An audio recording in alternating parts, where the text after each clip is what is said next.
ketika bencana itu banyak sekali wilayah-wilayah di tengah yang memang terisolasi, Kak. Ya, Kemarin juga Kakak sempat sebutkan bahwa sudah berkunjung ke sana baru-baru ini. ya. Itu seperti apa kondisi di sana? Apakah masih banyak daerah yang sulit untuk aksesnya, baik Ya, transportasi atau untuk air bersih atau seperti apa? ya, untuk infrastruktur jalan dan jembatan yang kemarin rusak saat bencana ekologis terjadi ini kan belum sepenuhnya menjadi perhatian pemerintah. Walaupun kita tahu bahwa infrastruktur ini adalah salah satu penunjang ya. Ini baru kita cerita infrastruktur jalan dan jembatan. Karena data terakhir menunjukkan bahwa inflasi Aceh tinggi sekarang. Salah satu penyebabnya adalah daerah dataran tinggi Gayo. Kenapa? Karena harga barang meningkat drastis akibat dari infrastruktur jalan dan jembatan yang tidak bisa memfasilitasi proses ini gitu. Jadi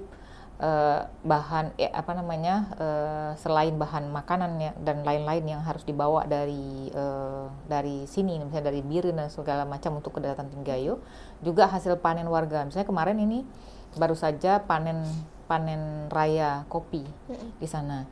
Nah, kemudian kan biasanya masyarakat di sana, petani di sana kan membawa hasil ini kan dengan truk kontainer yang besar dan segala macam. Sekarang karena kemampuan atau daya tampung jembatan yang pasca bencana itu kecil, hanya beberapa ton itu, 20 ton itu yang dibatasi, jadi daya angkut itu kan menjadi di bawah dari biasanya. Nah, ini kan memperbesar biaya angkut. Nah, ini juga salah satu penyebab inflasi tadi.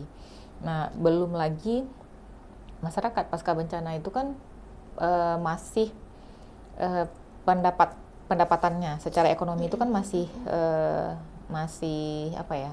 tertatih-tatih lah kita bilang kan, dengan hasil panen mereka yang menjelang panen kemarin ada cabai dan macam-macam itu rusak, padi juga rusak, ada beberapa lokasi kopi juga yang terbawa longsor gitu. Jadi pemulihan ekonomi ini saya pikir ini menjadi penting untuk diperhatikan oleh pemerintah, karena misalnya warga kalau jalan antar kampung misalnya, ya kan, antar kampung mereka dengan swadaya bergotong royong membersihkan jalannya, tuh.